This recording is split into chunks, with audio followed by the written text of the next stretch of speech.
Hello friends, most welcome to our YouTube channel. आज हम सीखने वाले हैं रूल नंबर 20, इंग्लिश ग्रामर का रूल नंबर 20। हमने पिछले वीडियो में रूल नंबर 19 तक कवर कर चुके हैं। लिंक डिस्क्रिप्शन बॉक्स में डाली हुई है। जिन्होंने वीडियो नहीं देखी आप वहां से वीडियो सारे देख सकते हैं।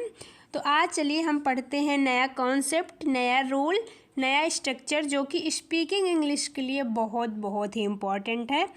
तो फ्रेंड्स, आप इस तरीके के सेंटेंस अपने डेली लाइफ में ज़रूर यूज करते होंगे। जैसे कि आपके सामने ये प्यारे से सेंटेंस लिखे हुए हैं कि ये रहा आपका मोबाइल, ये रहा मेरा घर, ये रहे उसके पापा, ये रहे मेरी बुक, ये रही तुम्हारी चाय। इस तरीके के सेंटेंस आप डेली लाइफ में अपने कन्वर्सेशन में बहुत यूज करते हैं। बट इनके लिए हम एक कॉन्सेप्ट, एक स्ट्रक्चर लेके आए हैं जो कि बहुत ही इजी है। उस स्ट्रक्चर को रखेंगे और डायरेक्ट सेंटेंस बनाएंगे तो इंग्लिश फ्लुएंटली हम बोल पाएंगे। तो हमारा स्ट्रक्चर है फ्रेंड्स, हियर इज मतलब ये रहा, हियर इज मतलब ये रहा, ये रहा। हियर इज प्लस सब्जेक्ट का सेकंड फॉर्म यूज करना है। कौन सा फॉर्म करना है? Second form plus noun. Sentence है हमारा, ये रहा आपका mobile, here is your mobile, here is your mobile. Your मतलब आपका, हियर इज मतलब ये रहा, मोबाइल मतलब आपका मोबाइल। ये रहा मेरा घर, हियर इज माई होम, या कि you can say here is my home, here is my home town, here is my house.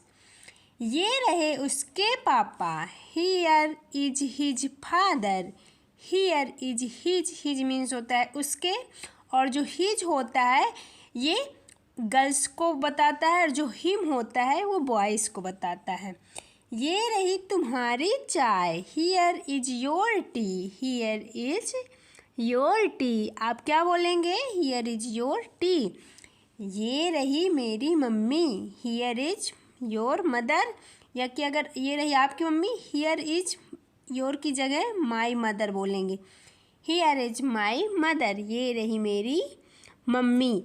आप बोल सकते हैं ये रही मेरी कार, ये रही मेरी car, here is my car.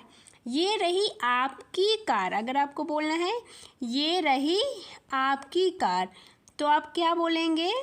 Here is your car, here is your car. आप इस तरीके से सैकड़ों सेंटेंस अपने से बना सकते हैं, सैकड़ों बोल सकते हैं इंग्लिश में। बहुत ही आसान है। और फ्रेंड्स, आपको स्ट्रक्चर के थ्रू इंग्लिश बोलना बहुत ही आसान है। मैं आपको बता दूं, अगर आप डायरेक्टली बोलेंगे तो आपको मीनिंग याद करना पड़ेगा कि पहले आपको ये याद करना पड़ेगा कि हियर इज बोलेंगे, आपका मतलब कि योर आपको पता भी होगा कि चले योर, लेकिन आपको अरेंज करने में बहुत दिक्कत होती है और लोग इधर का उधर बोलेंगे। लेकिन अगर हम स्ट्रक्चर के थ्रू पढ़ते हैं तो हमको बहुत एक सीक्वेंस मिल जाता है कि पहले हमारा हियर इज आएगा प्लस सब्जेक्ट, हियर इज के बाद हमको सब्जेक्ट लगाना है, फिर हमको नाउन लगाना है। तो इसलिए मैं आपको बोलती हूँ कि आप रूल नंबर पढ़ें, आप महीनों तक देखिए, आपकी इंग्लिश पूरी इंग्लिश कवर हो जाएगी। मैं आपको डेली एक रूल्स लेके आती हूँ, इंग्लिश 1 या 2 लेके ही आती हूँ, और संडे स्पेशल आपकी वोकैबुलरी रहती है। नेक्स्ट है हमारा रूल नंबर 21 रूल नंबर के आप अपने डेली लाइफ में इस तरीके के सेंटेंस बहुत यूज करते हैं कि कम से कम तुम तो आ सकते थे, कम से कम तुम तो आ सकते थे, कम से कम तुम बता तो सकते थे, कम से कम तुम फ़ोन तो कर सकते थे।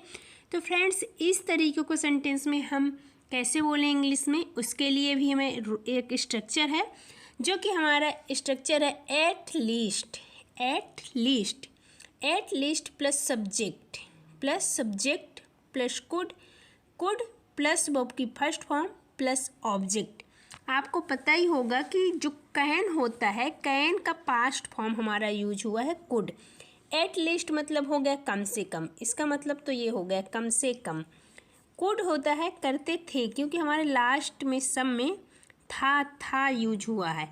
कर सकते थे पास्ट का है, एबिलिटी बता रहा है, तो इसलिए हम कैन का कुड यूज करेंगे, कैन का पास्ट फॉर्म कुड यूज करेंगे। हमारा एग्जाम्पल है कम से कम तुम आ तो सकते थे, कम से कम तुम आ तो सकते थे। एट लीस्ट हमको पहले जहाँ कम से कम दिखे तो एट लीस्ट बोलना है। At least you could come, at least you could come. कम से कम वह बोल तो सकता था। At least he could speak, at least he could speak, speak means बोलना। कम से कम हम बात तो कर सकते थे, हम बात तो कर सकते थे। At least we could talk. कम से कम वे आपको बता तो सकते थे। एट लीस्ट दे मीन्स वे, they could tell you, tell you मतलब आपको बता तो सकते थे। कम से कम वह आपसे पूछ तो सकता था। At least he could ask, यहाँ क्या हो जाएगा, आस्क यू। कम से कम वो आपसे पूछ तो सकता था। तो फ्रेंड्स, आप इस तरीके से हज़ारों सेंटेंस बना सकते हैं और इंग्लिश बोल सकते हैं। फ्लुएंटली स्पीकिंग इंग्लिश आप कर सकते हैं। मैं आपको गारंटी के साथ बोलती हूँ, आप नोट करते चलिए, एक एक सेंटेंस, एक एक रूल आप या नोट करते चलिए और अपने से खुद बनाइए इस तरीके के सेंटेंस। कम तो कम आप मेरे घर आ तो सकते थे, कम से कम मुझे फ़ोन तो कर सकते थे। आप बहुत सारे सेंटेंस अपने डेली लाइफ में यूज करते हैं। आप इजीली बहुत आसान भाषा में इसको बना पाएंगे, बहुत आसान है। आई होप कि आपको ये वीडियो बहुत ही पसंद आई होगी। वीडियो पसंद आए फ्रेंड्स तो वीडियो को लाइक ज़रूर करिएगा और शेयर करिएगा अपने फ्रेंडों के साथ, अपने फैमिली मेम्बर्स में, अपने कजिन्स को, अपने नेबर्स को, ताकि वो भी इस डिजिटल इंडिया का फ़ायदा ले सकें और अंग्रेजी बोल सकें। तो चलिए कमेंट बॉक्स में ज़रूर बताइएगा कि आपको वीडियो कैसी लगी। यदि चैनल में नए हैं, पहली बार पढ़ रहे हैं, तो हमारे चैनल को ज़रूर सब्सक्राइब करिएगा नए नए कॉन्सेप्ट पढ़ने के लिए, नए नए स्ट्रक्चर पढ़ने के लिए। Thanks for watching to everyone.